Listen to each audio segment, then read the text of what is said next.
जैन विद्यार्थी मित्रांनो, तुमच्यासाठी शॉर्ट ट्रिक घेऊन आली आहे वयवारीवर.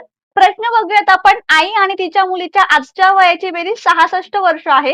12 वर्षानंतर त्यांच्या वयाचे गुणोत्तर 2:1 होईल. तर आईच्या आजचं वय किती?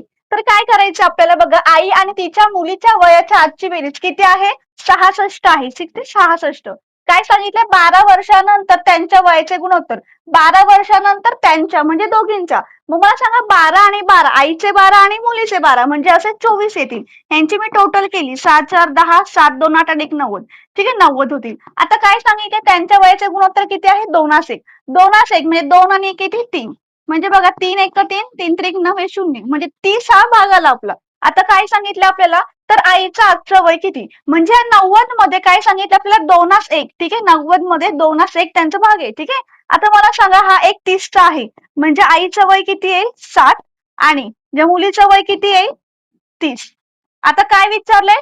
आईचं आजचं वय किती? आईचं हे 12 वर्षानंतरचं वय आहे 7. ठीक आहे. तिला आपल्याला काय सांगितलेलं की 12 वर्ष अगोदर जा तुम्ही, किती येतील? 48. ठीक आहे. सो ऑप्शन नंबर 1 आपलं करेक्ट येईल. आईचं आजचं वय 48 वर्ष. शॉर्ट ट्रिक आवडली असेल तर व्हिडिओला लाईक, शेअर, कमेंट नक्की करा आणि फॉलो करायचं आहे. Thank you so much.